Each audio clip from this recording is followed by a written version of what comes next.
Hey everybody, before we get started, I just want to remind you this episode is brought to you by our patrons, like Ahiko Comics, Qua, Drago66, and Nestor Flores. If you like what we do and want to see us do more, consider supporting us on Patreon. You get access to episodes early and lots of other goodies, and it would really help us out. Thanks for your support, everybody.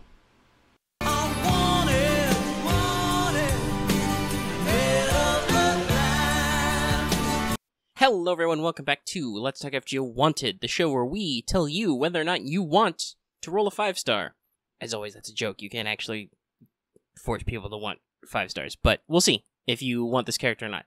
So, we'll talk about Enkidu today, and we will do our usual move where we break down their real-life history or folklore, their fate lore with a capital L, their mechanics, and their rarity, not their star rarity, but actually how frequently their rate-ups are. Though, of course, Enkidu is a permanent servant, so that's cool, because he will always be available in any banner at any point, and you could be spooked, just like with Karna. And yes, I know, we don't always do permanent unlocks, sometimes we don't even do story, but you know what I mean. We do a variety here. Mostly it's focused on limited or story locks, but we'll do a permanent now and then, and I'm going to do this a lot this month, so let's go ahead and kick it off. I think I'm going to do 4 of these. Hopefully I can pull them all off in a timely manner, but the holiday period gets crowded. So, rip me. Anyway, we're going to talk about Enkidu today. We already outlined the sections. Let's go ahead and jump on in to real-life history. So, Enkidu, which just means Enki's creation, because he was made by Enki, is, well, kind of, you know what I mean. He's a character who basically only appears in the Epic of Gilgamesh as a pseudo antagonist and then eventually, you know, helpful person to Gil. He is created by the goddess of creation out of clay and water, specifically to rid the king Gilgamesh of his arrogance, because the people of Uruk are praying to the gods because their king is an asshole, in case you forgot. He's, you know, basically a wild man story, which some scholars think was even co-opted to the epic, this kind of like wild man feature, where he lives outside of human society, he wanders around, is raised by animals, and just, you know, eats grass and drinks water from watering holes. He is seen by a hunter, who realizes that this guy is freeing animals from his traps. He reports it to his king. Gilgamesh sends the temple prostitute Shamhat to deal with him. They have some great sex, apparently, lasts days and days, after which the animals then flee from him, because he smells like a human, and he can't return to his old ways. So she teaches him civilization and various aspects, you know, how to be a person of civilized. She tells him to go to Uruk and meet its king, and they have a wrestling match as a test of strength. Gil wins, and they become friends. They then do all their sweet adventurer times together, get in the cedar forest, killing the giant, fighting the bull of heaven, and then, after its destruction, Ishtar yells at them from the walls, and Enkidu throws one of its rear hindquarters at her. Some people are like, oh, he threw the bull's butt. I think it's more like he threw a leg and kind of a thigh in there. Maybe some butt was in there.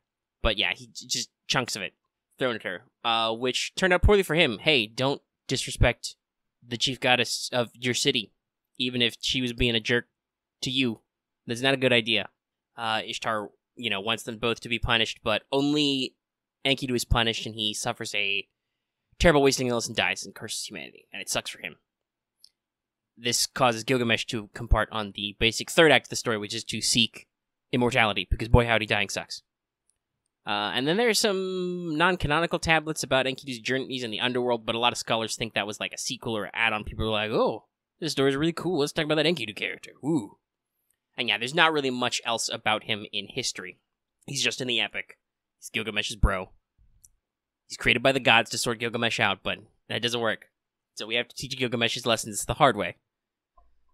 In Fate, his lore is roughly the same. Enkidu has been mentioned going all the way back to the original Fate Stay Night.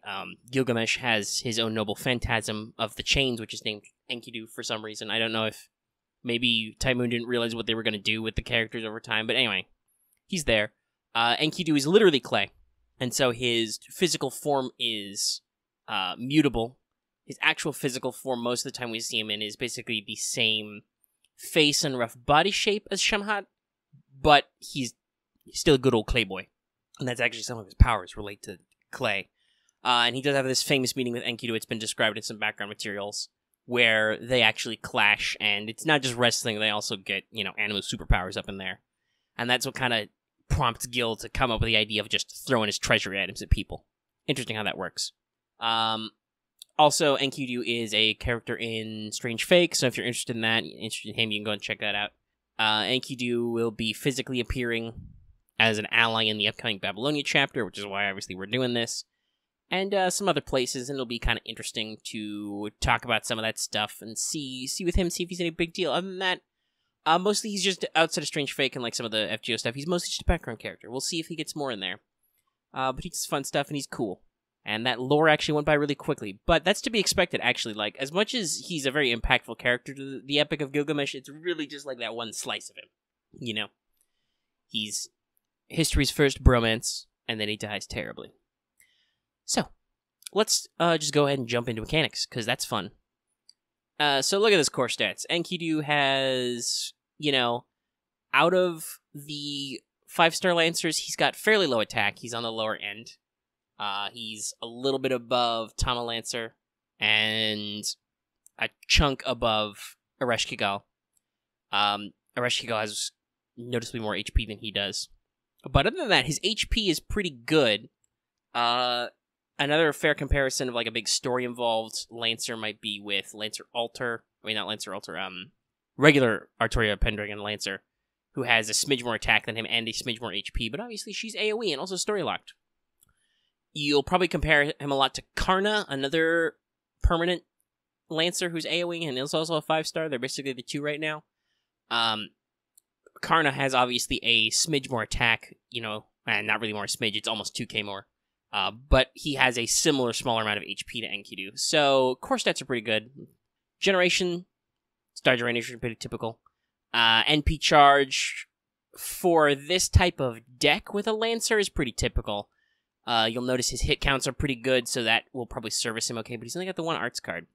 Now, speaking of his deck, this is actually unusual. Lancers do usually have 2 quick cards at least, but they're also usually like 2 buster cards, then there are a decent amount after that who have like 2 arts cards. No, Enkidu is quick arts buster. With low hit counts on his buster, but everything else is pretty high with decent extras. So he should generate his stars pretty good and generate NP pretty good, but his individual, like his 1 buster card, he's not necessarily going to super capitalize on a lot of the time. That's okay though, because if you'll look at his Noble Phantasm, that's where his, big damage up comes in.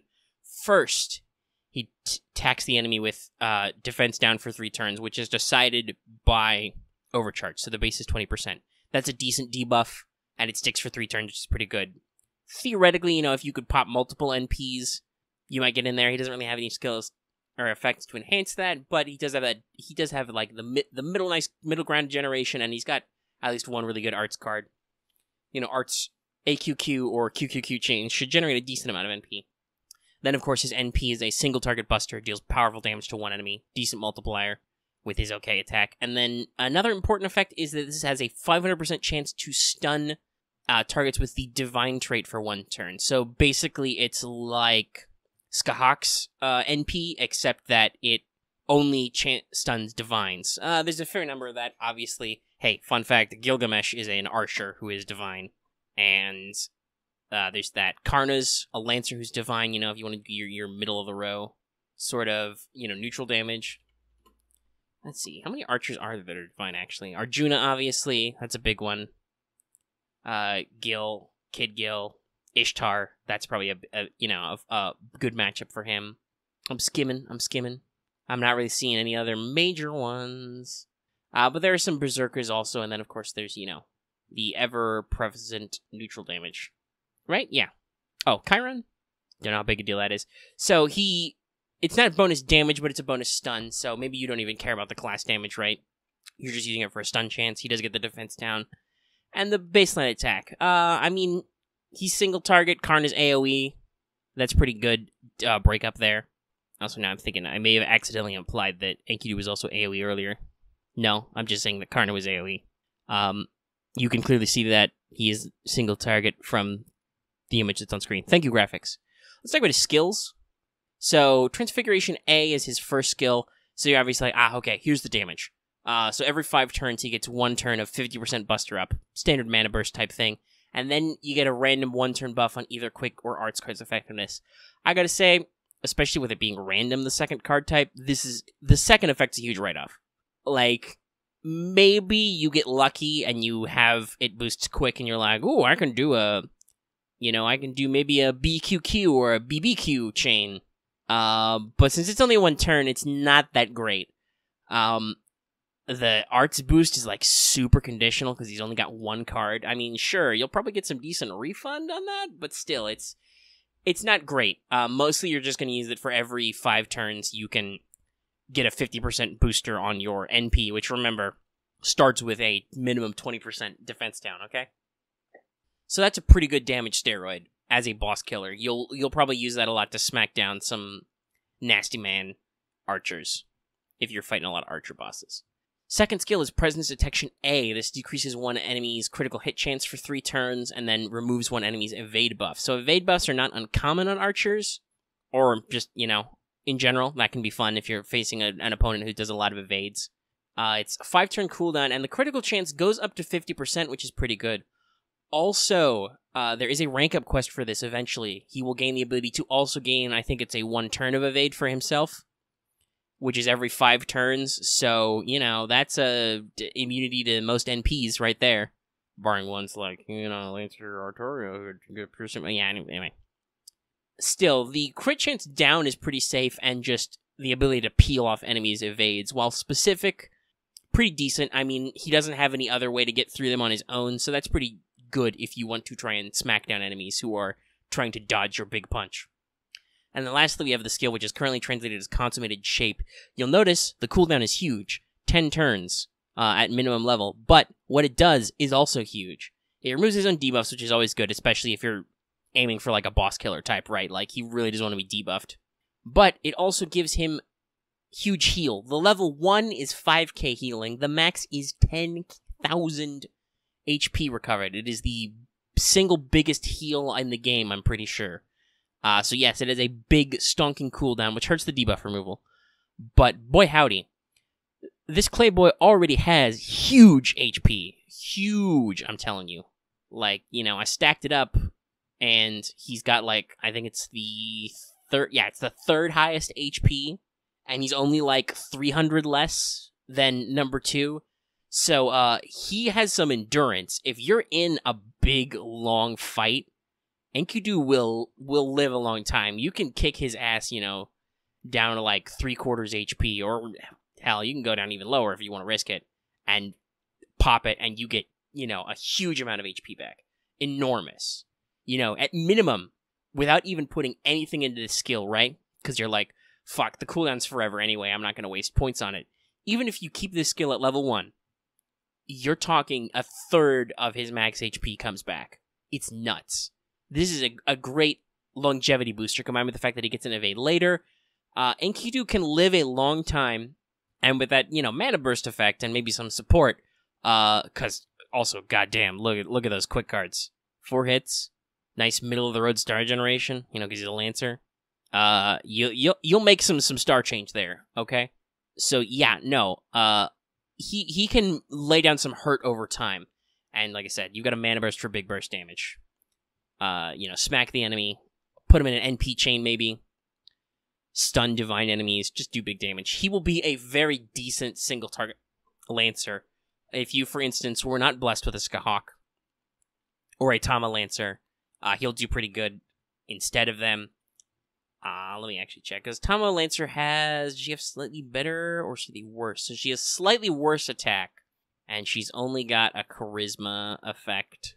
A much minor charisma effect, but she has that huge damage multiplier to males, which is overcharge based. So yeah, against her target slice, which is not uncommon with archers, Tama will hit a little harder if you got her. Bryn, I think, is similar. She's got special trait damage built on the NP. Skahawk is, Skahawk is a much more direct comparison because she's also slightly quickish focused, but and she also has the same. She can do the primordial rune to herself to be a 50% booster. And she has the damage with the NP. And then she has trait damage for 100% versus Divine and Undead. So, yeah. If you happen to have a limited, Skahak or Tamamo or Brynhildr, if you're in their strike zones where they get special straight damage, they will probably outpace Enkidu. They will not out-heal Enkidu, who will heal the shit out of himself, and also has that evade. And let's see, if you wanna get like in-depth comparisons, which I'm sure some people do, his crit rate down effect is the same percentage as Bryn's, but it's one less curl down, and it has that cool effect that it'll remove their evades and also give him an evade. Unlike Skahak has that critical strength and critical star gather, but those are on percentages with her evade, so that's always like a concern, right?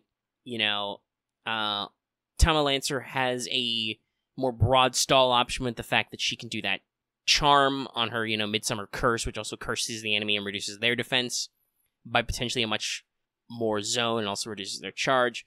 But then she's got like Goddess Morph, which is kind of, a little bit riskier with upping all of her various gains and decreases. And again, that 10k heal is amazing. So, especially with his large HP pool. So, it's kind of a toss-up who you're fighting, what you're doing, and who will hit better. Though, obviously, we are also about to come into an era where, Buster support's going to be showing up a lot. He's got Buster MP. You can probably do some stuff with that, free crits for everybody.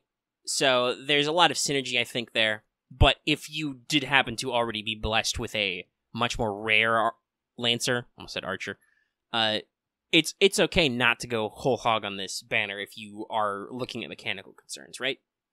And for passive skills, he's got a magic resistance A, so he's got a real decent debuff resist.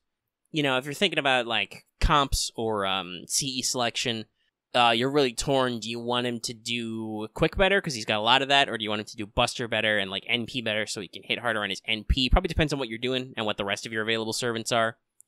Like, you could go whole hog support, stick him with, like, Leonidas for Buster support and stuff, and even more tanking as he draws fire and makes stars. And then, Enkidu can do, like, a big swing with an NP turn and his mana burst type skill. Or you could use him as more of a stunner. You're fighting a nasty boss with an archer who likes to crit a lot. Strip their evades, lower their crit rates, stun them if they're divine, slap them with big damage, but focus maybe more on some of your other hitters. He could easily complement a Skahak, for instance, if you have one and you really, really want to make archers dead. Got a little bit of flexibility. And now, how rare is Enkidu? Well, obviously he's not that rare. He's permanent. He can spook you at any time. Always a great feature. He will, of course, be on raid up in the initial Babylonia release campaign, which is about to start any day now.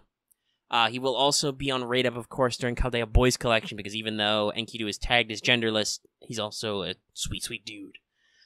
He will also be in every class-based summoning campaign. That's where you usually find permanents and story locks if you're looking for that specific raid up. He will also get raid ups in the anniversaries, because, of course, he's a Singularity servant. And apparently he will get Merry Christmas from the Underworld rerun a raid up, so that's cool. So you got a couple chances if you're fishing for him, or you're just fishing for Lancers in general. A lot of fun. He's pretty cool. I don't think I'm going to try too hard. I mean, I might have a couple spare tickets to throw at it, but I'm really saving for that second banner, which will have Gorgon and also, Quetzalcoatl. So we'll see about that. So look forward to Wanted Kets in probably a weekish, depending on when they announce that coming out. Hopefully it's not too late, because I have to make the video.